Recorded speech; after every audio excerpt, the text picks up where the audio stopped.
Las controversias del trabajo. Conflictos y controversias. Existe conflicto cuando una de las partes incumple normas de origen legal y o contractual dañando los intereses de la otra parte.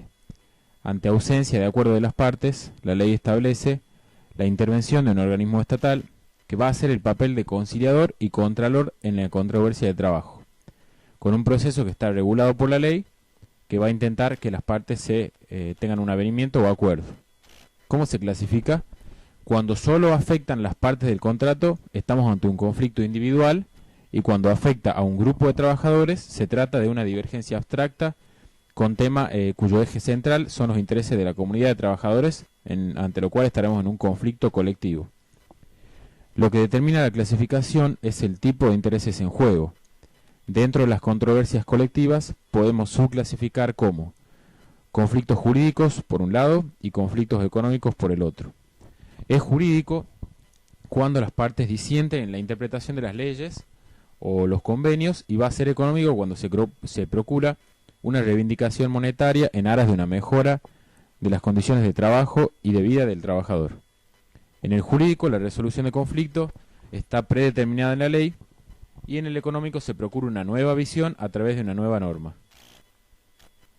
¿Qué sistemas existen de resolución de controversias? Dada la controversia y en miras a la paz social, el Estado toma parte mediante organismos procesos legales prearmados tendientes a dar solución en un marco de seguridad jurídica a estos conflictos. El fin va a ser evitar las medidas de acción directa por parte de las uniones de trabajadores. Los conflictos colectivos ameritan participación del órgano estatal, que en nuestro país es el Ministerio de Trabajo, cuyas facultades para dar fin a los conflictos son, por ejemplo, la conciliación obligatoria o el arbitraje.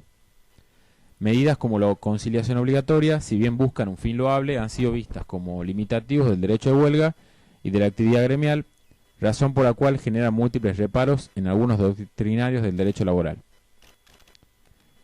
Controversias colectivas de intereses. Ante casos de conflictos que puedan perturbar la paz, este órgano puede actuar de oficio, es decir, sin petición de parte. El Ministerio tiene las facultades de celebrar las cantidades de audiencias necesarias para llegar a un acuerdo, proponer formatos de acuerdos, realizar investigaciones y pedir asesoramiento de otras reparticiones. No existiendo posibilidad de conciliación, el Ministerio va a invitar a las partes a que se sometan a un arbitraje, y en caso de negativa de las partes se comunicará un informe final con detalle de todas las actuaciones y expresiones de las partes. En caso de que las partes acepten el arbitraje, donde constará el nombre del árbitro, los puntos de discusión, si las partes ofrecerán pruebas y el plazo para el fallo arbitral. La sentencia tiene un plazo para su dictado de 10 días hábiles y un plazo mínimo de vigencia de 6 meses. Contra ello solo cabe un recurso de nulidad por fallas en cuestiones no comprendidas en la discusión. Tiene el laudo el mismo valor y efecto que las convenciones colectivas. Durante el proceso conciliatorio y durante el proceso de arbitraje, que tiene un plazo de 15 días, no pueden tomarse ninguna especie de medida de acción directa. La conciliación es un medio para aproximar a las partes de un conflicto, con la intervención de un tercero que tiene como objetivo lograr un acuerdo razonable entre las partes que evite medidas de acción directa. La conciliación puede ser voluntaria u obligatoria cuando una ley obliga a las partes a someterse a este procedimiento. La obligación legal es acudir al procedimiento conciliatorio previo a cualquier medida de fuerza. Ante casos que, basados en la gravedad y urgencia de los intereses vulnerados, la unión gremial ya inició la huelga y el empleador decide despedir por considerar ilegal esta huelga, la autoridad va a citar a las partes a conciliar y solicitará que retrotraigan la situación al día anterior al conflicto, lo cual lo traducimos en un cese de medidas de acción directa y reincorporación de los trabajadores. Si las partes aceptan someterse al procedimiento conciliatorio, la autoridad va a fijar un plazo de 15 días, extendible por 5 días más. En él se realizan audiencias que ante casos de acuerdos pasarán a homologarse y comunicarse debidamente. En caso de no existir acuerdo, las partes podrán proceder a tomar las medidas que estimen convenientes. Medios de acción directa. Un conflicto es una etapa en un proceso de negociación entre las dos partes. El conflicto denominado social engloba las luchas sociales por reivindicaciones de derechos sectoriales. El conflicto laboral es un tipo de este conflicto social que se enmarca en la lucha de los trabajadores que están representados por los gremios, y en la contraparte son los empleadores o conjuntos o cámaras empresariales. La huelga y las medidas de acción son parte de estos conflictos, que para ser observados desde el derecho laboral deben ser suscitados entre partes representativas, por un lado los sindicatos y por el otro lado los empresarios.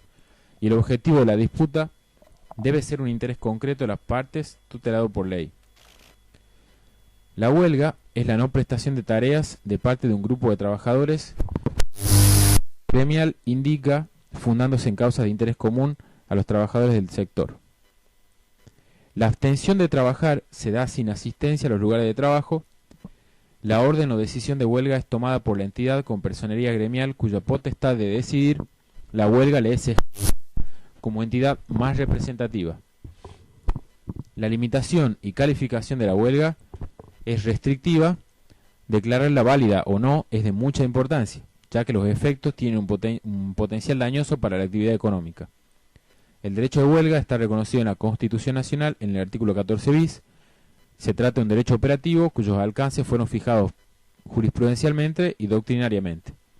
Es considerado un derecho de jerarquía menor, puesto que tiene límites en la razonabilidad con que debe ejercerse y en otros derechos fundamentales que tienen un valor superior. Por ejemplo, el derecho a la propiedad y el derecho a ejercer una industria lícita. La huelga tiene efectos entre los que citaremos.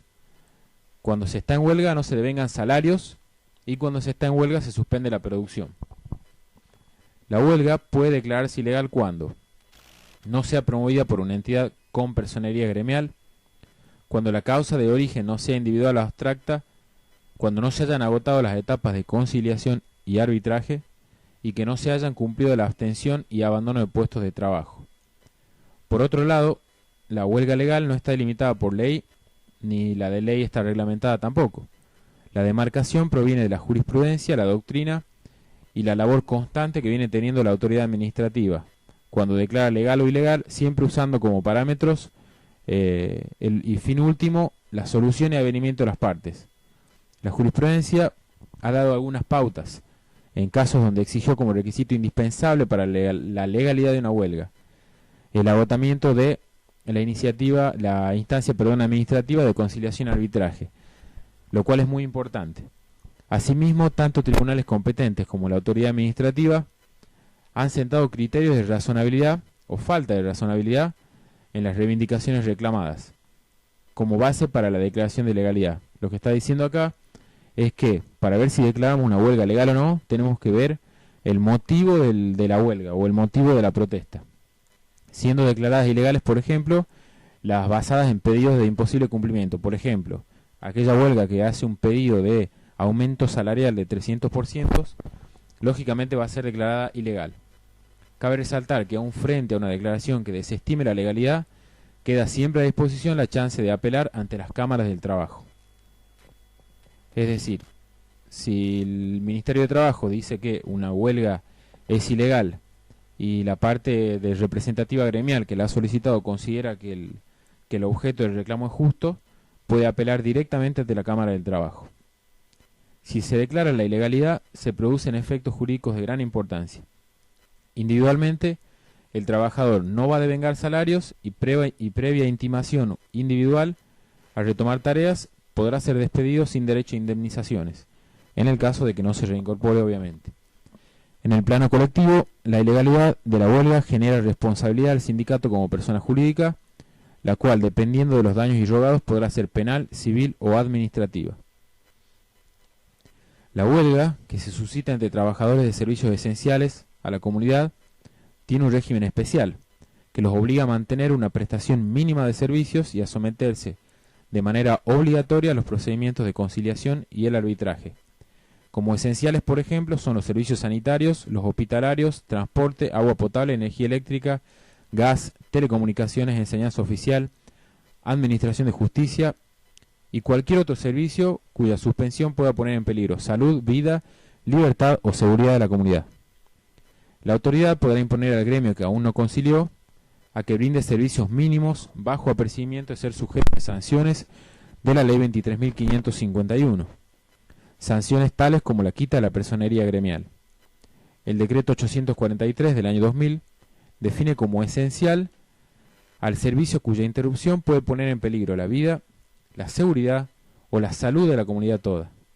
Enumera también como servicios esenciales a los que ya mencionamos anteriormente, como el hospitalario o el servicio de agua y telefonía. Ante casos de paro nacional dispuestos por confederaciones correspondientes, también se deben satisfacer los servicios básicos esenciales. ¿Cuáles son los otros medios existentes de acción directa? Podemos citar la huelga por tiempo indeterminado, la huelga por tiempo determinado, los paros sin abandono de puestos de trabajo, las huelgas de brazos caídos, la huelga con ocupación del establecimiento, la huelga estratégica que deriva de manera indirecta en paralización de la producción, la huelga intermitente, el trabajo a reglamento, el trabajo a desgano con baja en la producción, la huelga relámpago de advertencia, la huelga sorpresa, la huelga japonesa, que es un caso particular que implica superproducción, lo cual lesiona los intereses del empleador, la quita de colaboración, que implica no llevar adelante ninguna especie de prestación de soporte o ayuda si no está estrictamente plasmada en el contrato laboral, por ejemplo la negativa a cumplir horas extra. El empresario puede llevar adelante una medida denominada lockout, que es el cierre de puertas de la empresa. En nuestro país solo es admitido el lockout como una medida preventiva para proteger los bienes de producción o el establecimiento mismo de trabajo. Volviendo a las medidas de acción de los trabajadores, podemos citar el boicot, que será primario cuando la medida sea dirigida al público con el afán de que éste no consuma productos del empresario, y el boicot secundario, que es el que juega un papel vinculado a algún empresario de la empresa. Por ejemplo, cuando ciertos grupos de trabajadores o empresarios se niegan a comprar mercaderías o materia prima que proviene de determinada empresa cuyos obreros están en huelga. El sabotaje alude a una serie de actos tendientes a dañar la producción. El piquete es una modalidad tradicional de los últimos años en la Argentina. En cuanto a medios de acción directa se refiere, se da en las cercanías del establecimiento de trabajo y frecuentemente implica bloqueo a la entrada del lugar y en algunos casos bloqueo a rutas o caminos nacionales. Su fin es captar la atención de la opinión pública y la adhesión de compañeros de trabajo, además de la opinión pública y la prensa, utilizando el recurso de, por ejemplo, olla popular para los trabajadores en protesta. El paro y movilización implica cesar en las labores, pero sumando una concentración y marcha de protesta. Por último, los cortes de ruta han sido una modalidad común de los años 90.